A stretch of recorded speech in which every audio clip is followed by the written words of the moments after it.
दोस्तों नमस्कार। दोस्तों ये सवाल बार बार उठता है कि 2014 से पहले यानी जब नरेंद्र मोदी प्रधानमंत्री बने नहीं थे उससे पहले क्या इस देश के भीतर में डिसइन्वेस्टमेंट नहीं था, सार्वजनिक उपक्रमों को नहीं बेचा जा रहा था, बैंकों पर एनपीए नहीं था, बेरोजगारी नहीं थी, औद्योगिक उत्पादन कम नहीं हो रहा था, परचेजिंग पावर की मुश्किलात नहीं थी। ये सारे सवाल अगर पहले थे तो अब भी अगर ये सवाल हैं तो फिर अंतर क्या है? और अंतर्राष्ट्रीय तौर पर पहले भी तो वर्ल्ड बैंक और आईएमएफ का दबाव रहता था, उनकी पॉलिसीज को लागू किया जाता था, फिर अब अंतर क्या है?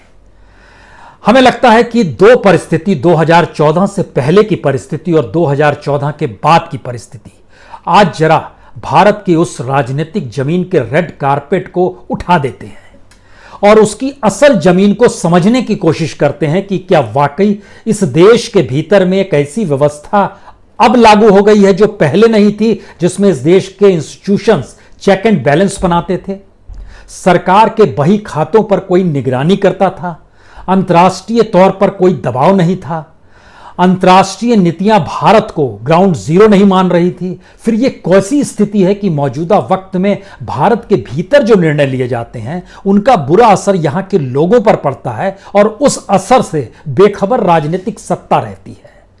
यह एक ऐसी परिस्थिति है जिसमें भारत के सत्ता वर्ग अगर इस देश की जनता से बेखबर है तो अंतर्राष्ट्रीय मंच पर भारत को अपने अनुकूल बनाने के लिए जो पावर है उनके लिए भारत के राष्ट्राध्यक्ष यानी नरेंद्र मोदी भी एक वक्त प्यादे में ही तब्दील हो जाएंगे, जैसे इस वक्त जनता तब्दील हो गई है प्यादे में। विपक्ष की कोई हैसियत नहीं बची है, संसद काम नहीं कर रहा है, जिस इंस्टीट्यूशन को डेमोक्रेसी को चुनाव के जरिए जिलाना है उसका कोई महत्व नहीं है, न्याय व्यवस्था को लेकर कई सवाल लगातार उठ रहे हैं, यानी सब कुछ सत्ता अनुकूल है। तो आज बात शुरू कहां से की जाए? सरकार के ऊपर क्या कोई निगरानी नहीं है, इससे शुरू किया जाए, या अंतर्राष्ट्रीय दबाव नए सिरे से भारत के ऊपर आ चुका है जो अपनी पॉलिसीज को लागू कराने के लिए नरेंद्र मोदी को ही उसने चुना हुआ है? हमें लगता है दबाव से शुरू करते हैं, क्योंकि अंतर्राष्ट्रीय तौर पर दुनिया बदल रही है। खासतौर से महामारी के दौर ने यह बतला दिया कि अब ऑनलाइन सिस्टम है, डिजिटलाइज सिस्टम है, कंप्यूटराइज सिस्टम है, इंटरनेट का सिस्टम है, जो सैटेलाइट से जुड़ा हुआ सिस्टम है वह काम करेगा, पुरानी परिस्थितियां काम नहीं करेंगी। और इन सब के बीच भारत का वो बड़ा तबका जो अनऑर्गेनाइज सेक्टर में काम करता है, जिसकी सोशल सिक्योरिटी तक नहीं है, उसकी और कोई फिक्र देने की जरूरत नहीं है, क्योंकि दुनिया बदल रही है तो भारत भी बदल जाएगा। तो भारत के ऊपर कैसा दबाव है, आने वाला वक्त भारत के लिए कैसा होगा, और भारत जिन नीतियों को अपना रहा है उसमें भारत के लोग अगर मौजूदा राजनीतिक सत्ता के लिए प्यादे हैं तो क्या अंतर्राष्ट्रीय मंच पर भारत के राष्ट्राध्यक्ष जो 130 करोड़ जनता का प्रतिनिधित्व करते हैं, अंतर्राष्ट्रीय मंच पर प्रधानमंत्री के तौर पर नरेंद्र मोदी, वह दुनिया के लिए भी प्यादे तो नहीं बन जाएंगे? तब क्या होगा? क्योंकि दुनिया में तो माना जाता है एक सरकार रहनी चाहिए, एक करेंसी रहनी चाहिए, एक ही सिस्टम रहना चाहिए, और जमीन समुद्र से नहीं बल्कि सैटेलाइट के जरिए निगरानी होनी चाहिए। यह खेल क्या है?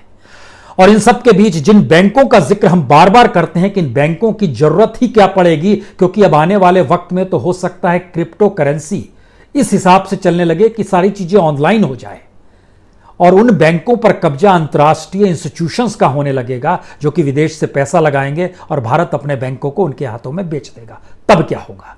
एक एक करके एक एक पन्ने को जरा खोलना शुरू करते हैं। भारत के ऊपर पहली बार सबसे ज्यादा कर्ज है, विदेशी कर्ज।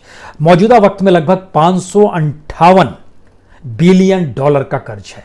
यह बरस दर बरस बढ़ता चला गया है। मसलन अगर हम इसकी जिक्र करें 2013 से करते हैं, जब मनमोहन सिंह आखिरी बार कर्ज लिए थे, उस समय कर्ज था भारत के ऊपर में टोटल 409.4 बिलियन डॉलर।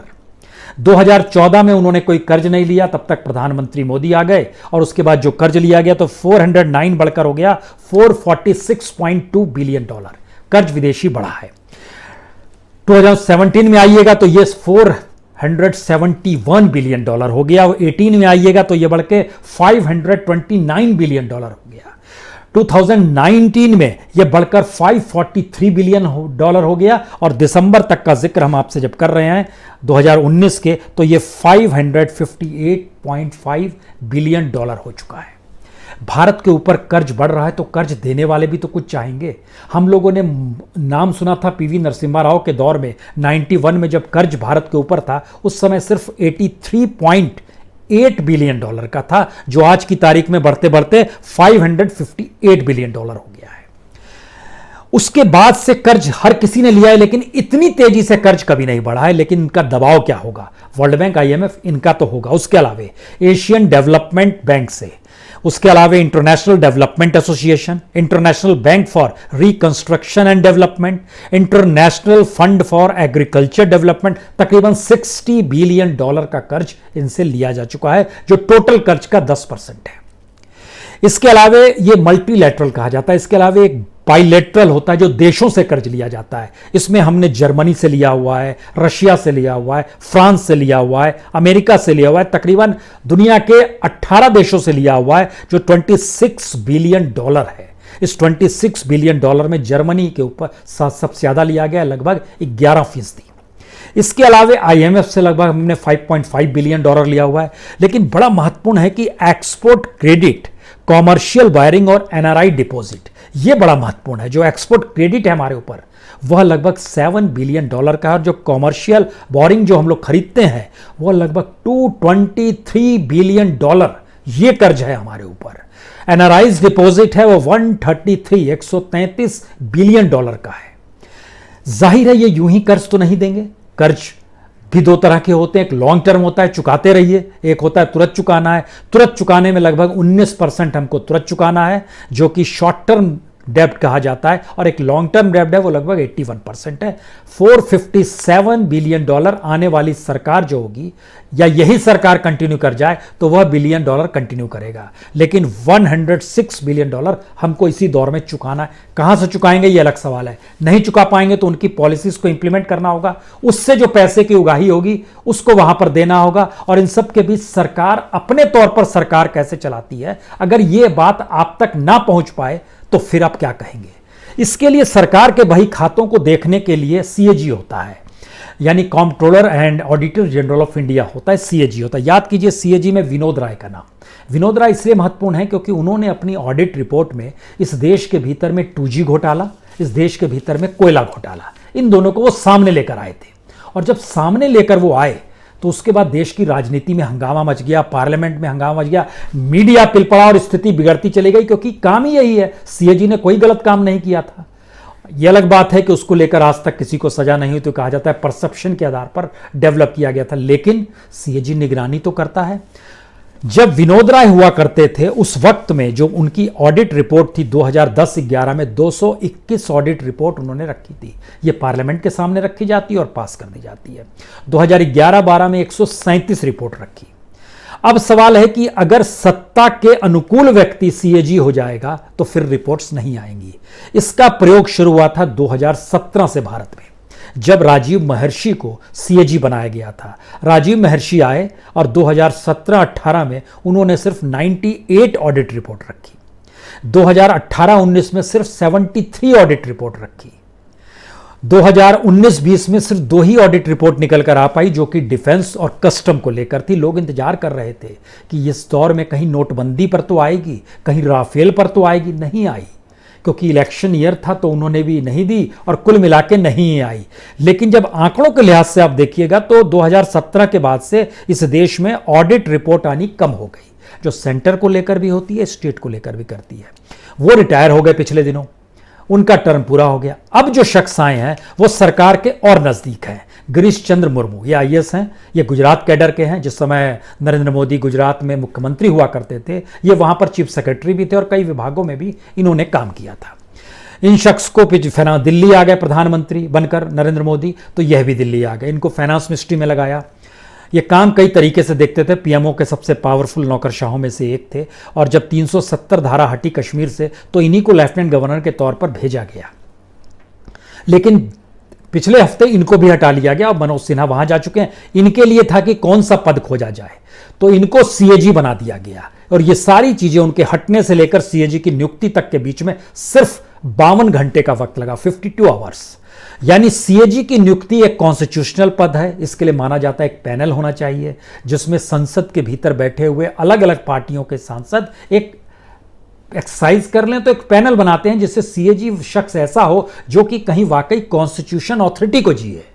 लेकिन जब सरकार ने यह मान लिया कि विपक्ष नहीं है, संसद का कोई महत्व नहीं है, सुप्रीम कोर्ट का कोई महत्व नहीं है, सीबीआई का कोई महत्व नहीं है, तो सीएजी का भी क्या महत्व होगा, कोई महत्व नहीं है। इस परिस्थिति में उनको अब सीएजी बनाया गया, तो आने वाले वक्त में आपको सरकारी बही खाता कोई मिल पाएगा, ये एक असंभव सी चीज है। ये ठीक उसी तरीके से है क्योंकि गुजरात कैडर के एक और व्यक्ति थे अस्थाना साहब, अगर आपको याद आ रहा हो, राकेश अस्थाना, जो कि सीबीआई के स्पेशल डायरेक्टर बनाए गए थे। यह भी सरकार के सबसे नजदीक थे और स्पेशल डायरेक्टर के वक्त डायरेक्टर हुआ करते थे आलोक वर्मा। उन दोनों का झगड़ा हर किसी को मालूम है, रात में सीबीआई दफ्तर में कैसा ऑपरेशन चला और किस तरीके से बाद में ये पूरा मामला सीवीसी के पास चला गया। सीवीसी कौन थे उस वक्त? उस समय थे सीवीसी केवी चौधरी साहब थे।